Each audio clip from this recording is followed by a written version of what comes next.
Hello my dear friend. आज हिंदी में आपको हम शब्द रचना सिखाने वाले हैं। शब्दों की रचना किस प्रकार हुई है ना। भाषा की परिवर्तनशीलता उसकी स्वाभाविक क्रिया है। समय के साथ साथ संसार की सभी भाषाओं के रूप बदलते हैं, यानी कि संसार की सभी भाषाओं में परिवर्तन होता है समय के साथ साथ। हिंदी भाषा भी भाषा परिवर्तन का ही परिणाम है।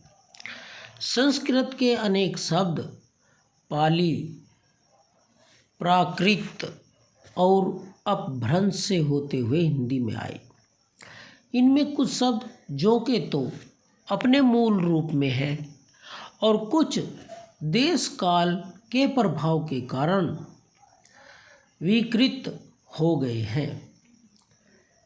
उत्पत्ति के आधार पर इन शब्दों को 4 भागों में बांटा गया है: तत्सम, देशज, तद्भव, विदेशज और या विदेशी। अब देखिए तत्सम शब्द कौन से होते हैं। हिंदी में अनेक शब्द संस्कृत से सीधे आए और वर्तमान में उसी रूप में प्रयोग हो रहे हैं। इस प्रकार संस्कृत के ऐसे शब्द जो हिंदी भाषा में ज्यों के त्यों प्रयोग हो रहे हैं तत्सम कहलाते हैं। जैसे कर्तव्य। कर्तव्य क्या है जी?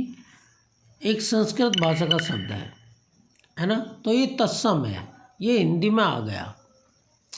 और कर्तव्य इसका बिगड़ा हुआ रूप है, यानी कि तद्भव है। अंधकार, अंधकार संस्कृत का शब्द है, अंधेरा इसका बिगड़ा हुआ रूप है। अग्नि संस्कृत का शब्द है, आग तद्भव है, यानी कि इसका बिगड़ा हुआ रूप है। तो आपको समझ में आ गया होगा जो संस्कृत के शब्द हिंदी में चल रहे हैं सेम के सेम वही तत्सम कहलाते हैं। अब है जी तद्भव। तद्भव इसके उल्टे हो जाएंगे, जो संस्कृत से तो हिंदी में आए लेकिन उनका स्वरूप बदल गया। बोलचाल की भाषा के अनुसार, स्थान देश काल के अनुसार उनका जो बोलने का ढंग था वो नहीं रहा। जो जिस तरह हम संस्कृत में बोलते थे ना उन्हें, वो नहीं रहा, उनका बदल गया। लेकिन उनकी उत्पत्ति संस्कृत से ही हुई है ना। ऐसे शब्द जो संस्कृत से प्राकृत से विकृत होकर हिंदी में आए तद्भव शब्द कहलाते हैं। तत् प्लस भव का अर्थ होता है कि संस्कृत से उत्पन्न, उससे यानी कि संस्कृत से उत्पन्न। ये शब्द संस्कृत से सीधे न आकर पाली, प्राकृत और अपभ्रंश से होते हुए हिंदी में आए। इसके लिए इन्हें एक लंबी यात्रा तय करनी पड़ी। जैसे आग, अग्नि, संस्कृत का शब्द क्या है? अग्नि, और उसका तद्भव क्या है? आग, यानी कि बदल गया।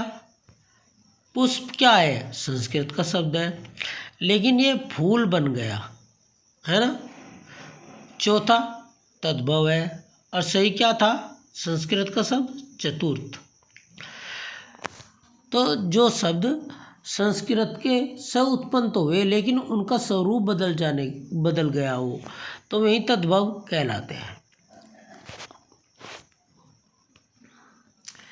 देखिए कुछ तद्भव शब्द और भी दिए हुए हैं। एमीय, सही शब्द क्या था संस्कृत का? अमृत। अगम, अगम्य, अमचूर, आम्रचूर्ण, आम कहते हैं आम को, यानी अनाज। सही शब्द क्या था संस्कृत का? अन्न। अदरक, आद्रक, आद्रक था वे। अमोल, अमूल्य, अमावस, अमावस्या, अंगूठा, अंगुष्ठ, अचरज, आश्चर्य। तो ये संस्कृत के शब्द हैं, ये उनका बिगड़ा हुआ रूप है ना। अब देखिए देशज शब्द कौन से होते हैं? ऐसे शब्द जिनकी उत्पत्ति का पता नहीं चलता, देशज शब्द कहलाते हैं जो बोलचाल की भाषा से स्वतः उत्पन्न होते हैं, जैसे तेंदुआ, चिड़िया, खिड़की, लोटा, डिबिया, ये शब्द देशज हैं। और विदेशज शब्द कौन से होते हैं? विदेशी भाषाओं से हिंदी भाषा में आए शब्द विदेशज कहलाते हैं, जैसे अजीब, अदालत इंग्लिश का शब्द है, अजीब उर्दू का है, अपील उर्दू का है, कोर्ट इंग्लिश का है, आमदनी, आफत, स्टेशन, ऑफिस, क्लर्क, गार्ड आदि। तो ये दूसरी भाषा से आए, कोई अरबी से आया, कोई फारसी से आया, कोई इंग्लिश से आया, आके हिंदी भाषा में इनका प्रयोग होने लगा। ठीक है जी। तो जो दूसरी भाषाओं से शब्द आए हिंदी में आगे हम उनका प्रयोग करते हैं, उन्हें विदेशज शब्द कहते हैं। अब है जी पर्यायवाची। पर्यायवाची क्या हो? ऐसे शब्द जो समान अर्थ का बोध कराते हैं पर्यायवाची शब्द कहलाते हैं।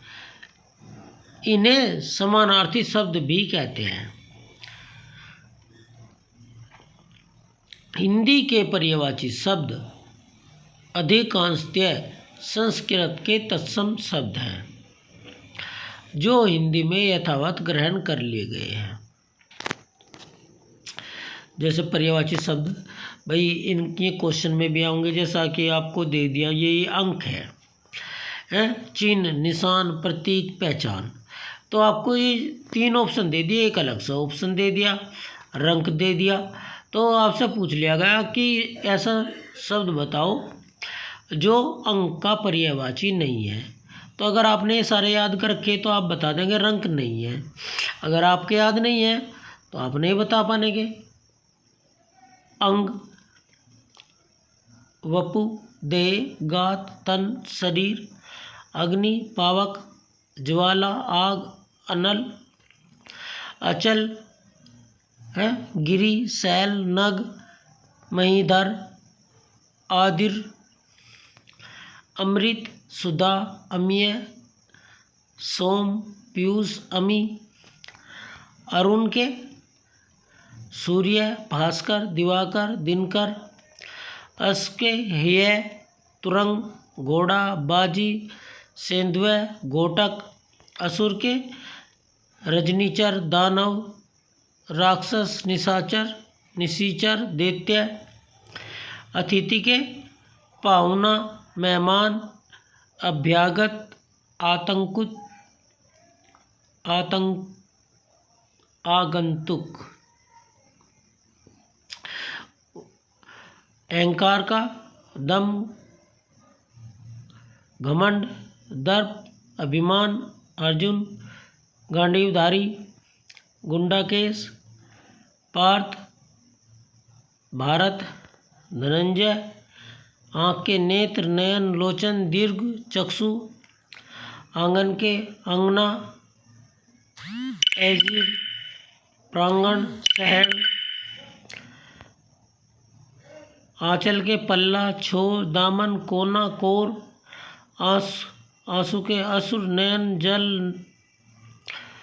नीर, नेत्र, है ना, आनंद के, आमोद, हर्ष, उल्लास, प्रसन्न, प्रमोद। तो ये सब आपको याद करने ही होंगे। और भी हैं, काफ़ी हैं। तो इन्हें स्टूडेंट आप वीडियो पॉज करके याद कर सकते हैं, यहाँ से देख के, है ना। वीडियो को पॉज करो, आप यहाँ से इन्हें अच्छी तरह देख लो, याद कर लो। Okay student, thank you for watching this video. Student अगर आपको मेरी ये वीडियो अच्छी लगती है तो आप इसे लाइक करें, शेयर करें, या अच्छी नहीं लगती है तो भी आप अपना कमेंट दे सकते हैं कि हमें क्या करना चाहिए और इसे अच्छी बनाने के लिए। Thank you.